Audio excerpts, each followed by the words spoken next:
दीपांकर भट्टाचार्य का आरएसएस पर बयान सामने आया है, जिसमें कहा गया है कि आरएसएस से मुल्क की आज़ादी को खतरा है। आरएसएस बिना रजिस्ट्रेशन की तंजीम है। तो आरएसएस पर निशाना साधा गया और सीपीआई-एमएल लीडर ने आरएसएस पर तबसरा किया। दीपांकर भट्टाचार्य ने आरएसएस पर बयान दिया, आरएसएस से मुल्क की आज़ादी को खतरा है। आरएसएस बिना रजिस्ट्रेशन की तंजीम है। तो आरएसएस पर निशाना साधते हुए सीपीआई-एमएल के लीडर नजर आए।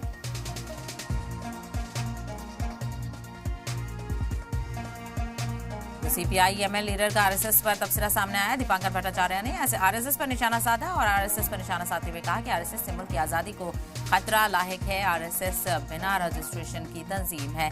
तो बिना रजिस्ट्रेशन की तंजीम है आरएसएस, जिससे मुल्क की आज़ादी को खतरा है। तो सीपीआई-एमएल लीडर ने आरएसएस पर निशाना साधते हुए कहा कि आरएसएस से मुल्क की आज़ादी को खतरा है। ऐसे में देखना बेहद अहम होगा कि इसको लेकर वार और पलटवार क्या कुछ देखने को मिलता है। आरएसएस की शताब्दी आरएसएस वाले मनाए, हमें कोई आपत्ति नहीं है। ठीक है, संगठन है, अनरजिस्टर्ड है, लेकिन चलो ठीक है, संगठन है, लेकिन सरकार बना रही है। सरकार आरएसएस के हिसाब से चल रही है। बिहार में आरएसएस का कोटा नहीं चलता, इसीलिए खतरा यहाँ है। बिहार को, देश को बचाना है।